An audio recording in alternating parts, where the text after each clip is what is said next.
حضرت سیدنا جابر بن عبداللہ رضی اللہ تعالیٰ عنہ سے روایت ہے کہ سلطان دو جہاں شہنشاہ کون و مکان صلی اللہ علیہ وآلہ وسلم کا فرمان ذیشان ہے، میری امت کو ماہ رمضان میں 5 چیزیں ایسی عطا کی گئیں جو مجھ سے پہلے کسی نبی کو نہ ملیں۔ نمبر 1، جب رمضان المبارک کی پہلی رات ہوتی ہے تو اللہ عز و جل ان کی طرف رحمت کی نظر فرماتا ہے، اور جس کی طرف اللہ عز و جل رحمت کی نظر فرمائے اسے کبھی بھی عذاب نہ دے گا۔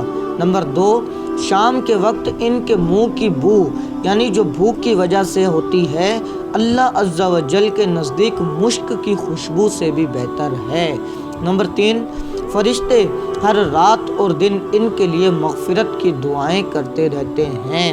نمبر 4، اللہ تعالی جنت کو حکم فرماتا ہے میرے نیک بندوں کے لیے مزین یعنی آراستہ ہو جا، ان قریب وہ دنیا کی مشقت سے میرے گھر میں راحت اور کرم پائیں گے۔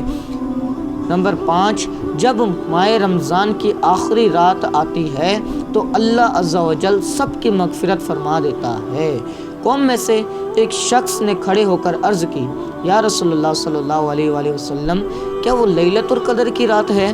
ارشاد فرمایا، نہیں، کیا تم نہیں دیکھتے کہ مزدور جب اپنے کاموں سے فارغ ہو جاتے ہیں تو انہیں اجرت دی جاتی ہے۔